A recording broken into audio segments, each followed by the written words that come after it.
Assalamualaikum warahmatullahi wabarakatuh.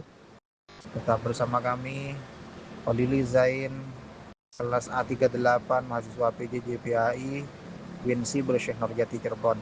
Saat ini kami diberi tugas untuk memenuhi tugas akhir di semester 8, kelas A38, pembahasan tentang jual beli online dan riba.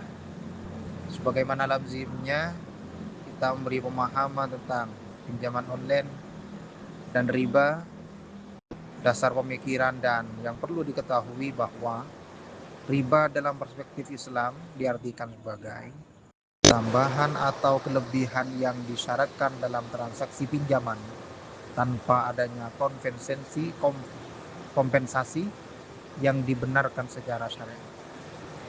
Tambahan tersebut biasanya muncul dalam bentuk bunga, denda, keterlambatan, atau keuntungan sepihak yang telah ditetapkan sejak awal akad. Para ulama sepakat bahwa riba tersebut termasuk perbuatan yang diharamkan karena bertentangan dengan prinsip keadilan dan prinsip tolong-menolong yang menjadi dasar muamalah dalam Islam. Riba juga dipandang sebagai bentuk eksploitasi terhadap pihak yang membutuhkan dana, karena beban risiko sepenuhnya ditanggungkan oleh peminjam. Nah, dalam jangka panjang, praktek riba dapat menimbulkan ketimpangan ekonomi, memperlebar jurang sosial, serta merusak nilai solidaritas dalam masyarakat. Oleh karena itu, Islam menegaskan bahwa pinjaman seharusnya bersifat sosial dan tidak dijadikan sarana untuk memperoleh keuntungan materi. Dan dalilnya sudah jelas dalam Al-Quran dan hadis. Larangan riba ditegaskan secara jelas dalam Al-Quran. Allah Subhanahu wa taala berfirman, "Ahallallahul bai'a wa harramar riba." Yang artinya Allah menghalalkan jual beli dan Allah mengharamkan riba. Hal ini ditemukan dalam Quran surah Al-Baqarah. Ayat ini menunjukkan perbedaan yang tegas antara transaksi jual beli yang dibenarkan dan praktek riba yang dilarang.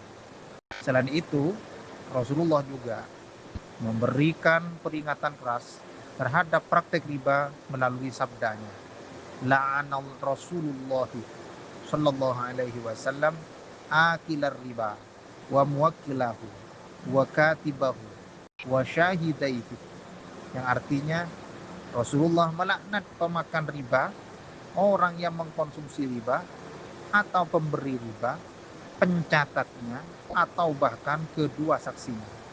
Ini hadisnya adalah Sahih Bukhari. Ditemukan dalam hadis riwayat Sahih Bukhari. Hadis tersebut menegaskan bahwa seluruh pihak yang terlibat dalam praktek riba sama-sama menanggung dosa, sehingga larangan riba tersebut menyeluruh dan tidak terbatas pada pelaku utama saja. Nah, bisa ditarik dengan metode pertanyaan. Yang pertama, bagaimana konsep riba dalam Islam?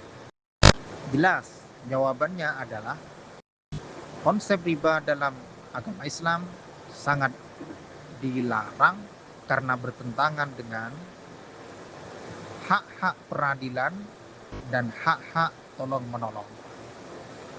Kemudian pertanyaan yang kedua, bagaimana praktek pinjaman online ditinjau dari akad syariah?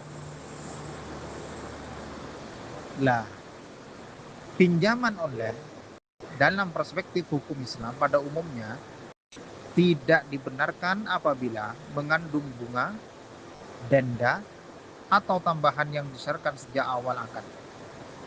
Praktek tersebut termasuk riba karena bertentangan dengan prinsip keadilan dan tolong-menolong.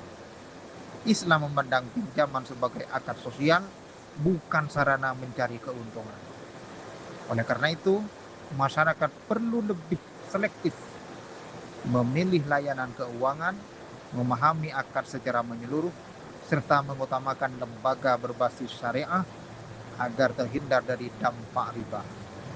Kemudian pertanyaan yang terakhir, bagaimana alternatif pinjaman yang sesuai dengan prinsip syariat? Maka jawabannya adalah alternatif pinjaman yang sesuai dengan prinsip syariat berfokus pada penghindaran riba atau bunga, gharor atau ketidakpastian, dan maisir dalam kurung judi. Pembiayaan syariah menggunakan akad-akad jual beli bagi hasil atau tolong menolong. Itu saja mungkin. Mudah-mudahan penjelasan ini dapat memberikan tambahan ilmu barokah manfaat. Dan Allah wa iyyakum ajma'in. Assalamualaikum warahmatullahi wabarakatuh.